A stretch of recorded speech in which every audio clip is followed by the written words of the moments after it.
Hello friends, एक बार फिर से स्वागत है आप सभी का हमारे YouTube चैनल वेस्टेज विजन पर। आज की इस वीडियो में हम एक बहुत ही कॉमन हेल्थ प्रॉब्लम पे डिस्कस करने जा रहे हैं, जिसे आम भाषा में हम बवासीर कहते हैं। बवासीर या पाइल्स एक खतरनाक बीमारी है। बवासीर दो प्रकार की होती है। आम भाषा में इसको खूनी और बादी बवासीर के नाम से जाना जाता है। कहीं कहीं पर इसे महेशी के नाम से भी जाना जाता है। तो चलिए सबसे पहले बात करते हैं इसके पहले प्रकार के बारे में, जिसे हम खूनी बवासीर कहते हैं। खूनी बवासीर में किसी प्रकार की तकलीफ नहीं होती है, केवल खून आता है। पहले शौच में लग के, फिर टपक के, फिर पिचकारी की तरह से सिर्फ खून आने लगता है। इसके अंदर मस्सा होता है जो कि अंदर की तरफ होता है, फिर बाद में बाहर आने लगता है। शौच के बाद अपने आप अंदर चला जाता है। पुराना होने पर, बाहर आने पर, हाथ से दबाने पर अंदर जाता है, और आखिरी स्टेज में हाथ से दबाने पर भी अंदर नहीं जाता। तो अब बात करते हैं इसके दूसरे प्रकार के बारे में, जिसे हम बादी बवासीर कहते हैं। बादी बवासीर रहने से पेट खराब रहता है, कब्ज बना रहता है, गैस बनती है। बवासीर की वजह से पेट बराबर खराब रहता है। न कि पेट गड़बड़ की वजह से बवासीर होती है, इसमें जलन, दर्द, खुजली, शरीर में बेचैनी, काम में मन न लगना इत्यादि समस्याएं भी होती हैं। शौच कड़ी होने पर इसमें खून भी आ सकता है। इसमें मस्सा अंदर होता है। मस्सा अंदर होने से शौच का रास्ता छोटा हो जाता है और चुनन फट जाती है और वहां घाव हो जाता है। उसे डॉक्टर अपनी भाषा में फिशर भी कहते हैं, जिससे असहाय जलन और पीड़ा होती है। बवासीर बहुत पुराना होने पर भगंदर हो जाता है, जिसे अंग्रेजी में फिस्टुला कहते हैं। भगंदर में शौच के रास्ते के बगल से एक छेद हो जाता है, जो पखाने की नली में चला जाता है और फोड़े की शक्ल में फटता रहता है, बहता रहता है और सूखता रहता है। कुछ दिन बाद इसी रास्ते से शौच भी आने लगता है।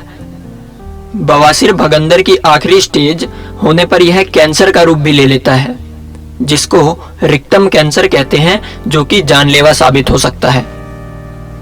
तो आइए अब नजर डालते हैं बवासीर होने के कुछ मुख्य कारणों की तरफ।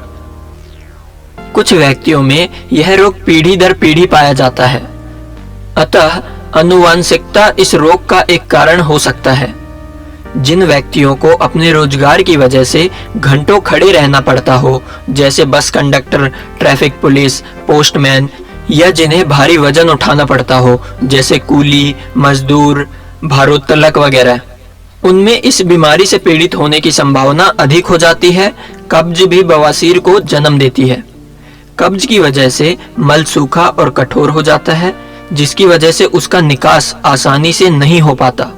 मलत्याग के वक्त रोगी को काफी वक्त तक शौच में उकड़ू बैठे रहना पड़ता है, जिससे रक्त वाहिनियों पर जोर पड़ता है और वह फूलकर लटक जाती हैं।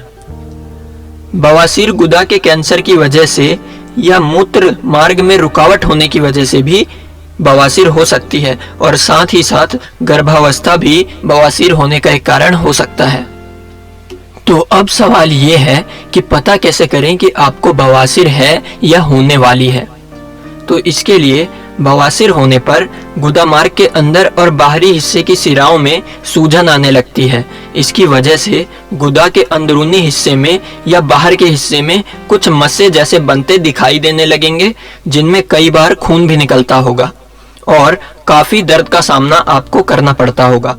शौच के बाद पेट साफ ना होने का आभास होना, शौच के वक्त जलन के साथ साथ लाल चमकदार खून आना, शौच के वक्त अत्यधिक पीड़ा का होना, गुदा के आसपास खुजली एवं लचीलेपन व सूजन का रहना, शौच के वक्त म्यूकस का आना, बार बार मल त्यागने की इच्छा होना लेकिन त्यागते समय मल ना निकलना।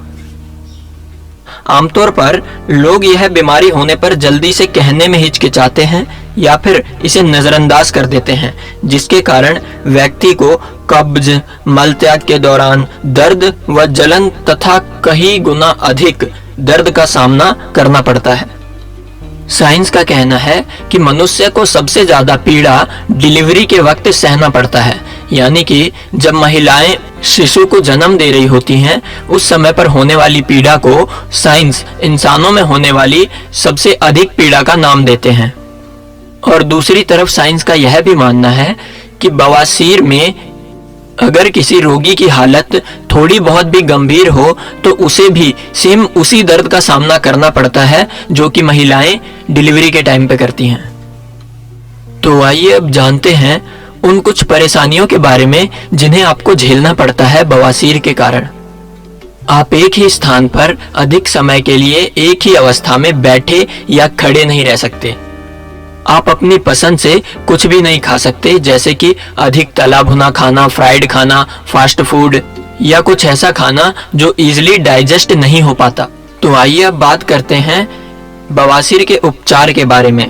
प्रारंभिक अवस्था में ही कुछ घरेलू उपायों द्वारा रोग की तकलीफों पर काफी हद तक काबू पाया जा सकता है। सबसे पहले कब्ज को दूर कर मल त्याग को सामान्य और नियमित करना होगा। इसके लिए तरल पदार्थों, हरी सब्जियों एवं फलों का ज्यादा मात्रा में सेवन करें।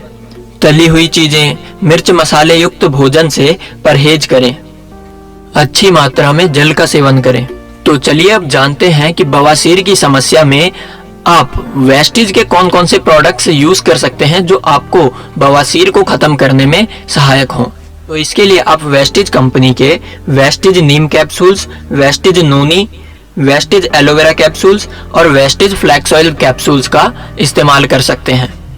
और साथ ही साथ आप वेस्टिज डेटॉक्स फुट पैच का भी इस्तेमाल कर सकते हैं। ये आपकी बॉडी से सारी की सारी टॉक्सिन्स को आपके पैरों के तलवों के माध्यम से बाहर निकालेगा। क्योंकि यह एक आम समस्या नहीं है तो इसके लिए आपको अपना खास ख्याल रखना होगा। वीडियो में बताए गए सभी प्रोडक्ट्स आप किसी चिकित्सक या डॉक्टर की सलाह अनुसार लें और वेस्टिज फ्लैक्स ऑयल को गर्भावस्था के दौरान ना लें। और क्योंकि नोनी पोटेशियम का एक समृद्ध स्रोत होता है तो इसलिए किडनी पेशेंट्स इसे इस्तेमाल ना करें, इससे उनकी समस्या और बढ़ सकती है। इन प्रोडक्ट्स को लेने की सामान्य डोज इनके पैकिंग बॉक्स पर लिखा हुआ होता है, पर फिर भी यह रोगी की हेल्थ कंडीशन के अनुसार चिकित्सक या डॉक्टर की सलाह पर लेना आवश्यक है। और अगर वीडियो पसंद आई हो तो वीडियो को लाइक और शेयर करो और साथ ही साथ हमारे चैनल वेस्टिज विजन को सब्सक्राइब करके बेल आइकन को ऑल पे प्रेस कर लो।